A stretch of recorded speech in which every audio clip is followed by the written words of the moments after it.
I just got back from my first cruise on American Cruise Lines. I was on the American Independence, and today I'm going to talk about the food that they served.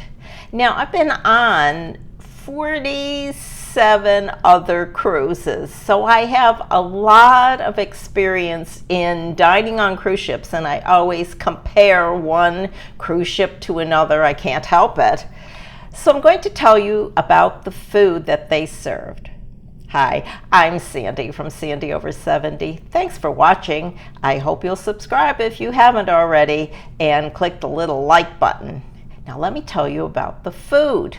First of all, it's a small ship. It was built in 2010 and refurbished in 2018.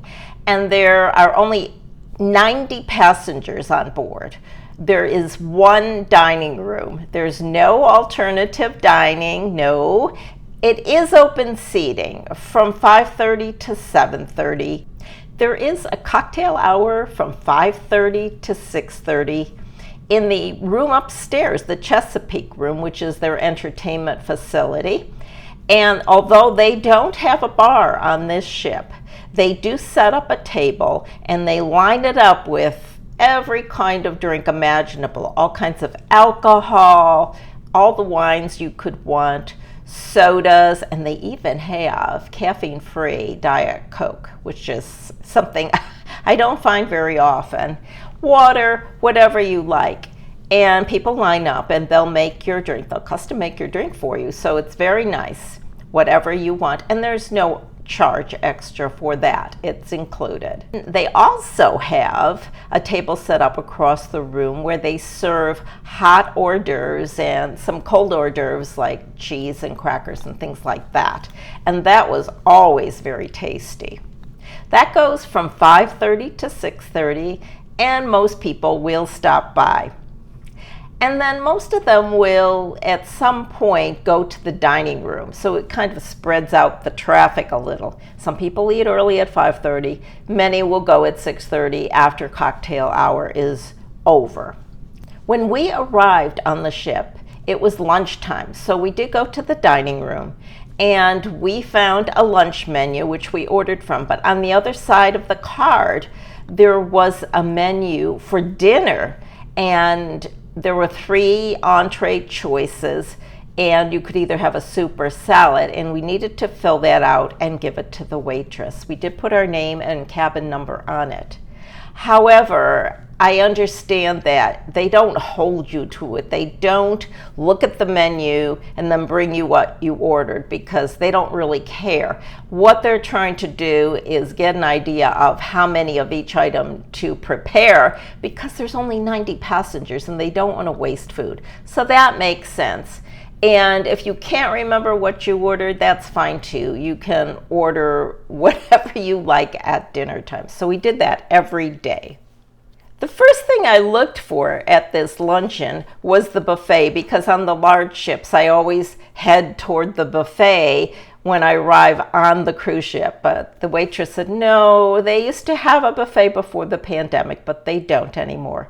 I didn't mind at all. Sitting down is fine. It's quite noisy in here. The motors are at the rear of the ship, and that's where the dining room is too.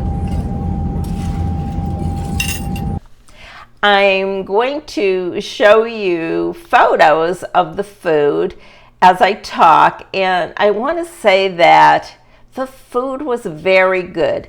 There was only one time where my veal cutlet was not the best. My husband's was tender, but I couldn't cut mine. But everything else was really good. We were offered lobster rolls, and that's something I really like. So I ordered the lobster rolls on the ship. These lobster rolls were smaller than you would find in a restaurant. They were on hot dog buns, and there was less lobster than you would find on shore, but really it was quite enough for me. But for a big eater, I would think that it would not be. I'm sure if you asked for a second one, they would probably give it to you. But there was always a side dish to go with it, and if I was still hungry, then I just ordered dessert. One thing about this cruise is Even though I had been watching my weight and had lost some weight before the cruise, I allowed myself to eat pretty much what I wanted on the cruise. And I can report back that I only gained a pound on this cruise. And I'm now back to my good behavior as far as eating. So that was fun. I hadn't had desserts in a long time, and I did eat them on this ship. The desserts were great. In the morning, they offered a continental breakfast in the Chesapeake room, which was the entertainment gathering room. And it was slim, but adequate. I mean, they had some good looking scones, I'll tell you, and some other things, coffee and juices and yogurt. I didn't partake of it. I always went to the regular breakfast. The continental breakfast went until 10, and the breakfast in the main dining room went until 9. In the evening at 8:30, there was always some kind of entertainment. The bar was open during that time, but in addition, they put out bags of popcorn and 4 ice cream sundaes. They seem to have been made with the soft serve ice cream, and I had one twice. Oh, it was so good. I really enjoyed that.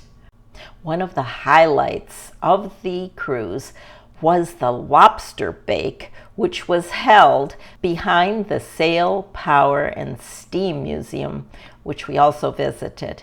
A tent had been erected, and the lobsters were already cooked and waiting for us when we arrived. Long tables were set up, and our wait staff from the ship was there to assist the lobster bake wait staff.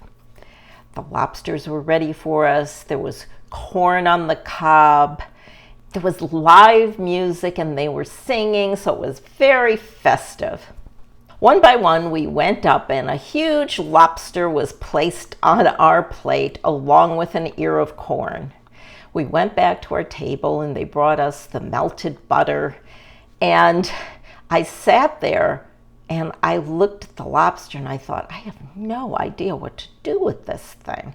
My husband dug into it and started breaking the shell and eating the lobster. And I thought, well, I think I'll just wait and see what happens. And thank goodness for those of us not adept at cracking lobster shells. The waitress did the whole thing for me and just made it ready to eat. And oh, it was so delicious. The ear of corn was delicious too. And then at the end of the meal, she brought tiny little pieces of brownies that really hit the spot. There were also beverages of all kinds, iced tea and sodas and water. It was a fun event, one that you don't soon forget because you don't often see that many, 100 perhaps, lobsters all lined up on the plates on the picnic tables. It was a sight to behold, that's for sure. Have you ever been to a lobster bake? Tell us in the comments below what it was like for you. Do you enjoy eating lobster? Most of us don't get it very often. It's not available in every restaurant, that's for sure, and it's very expensive. So I was glad it was included in the price of our cruise. Don't forget to click the like button if you enjoyed this video, and thank you so much for watching. Have a great day.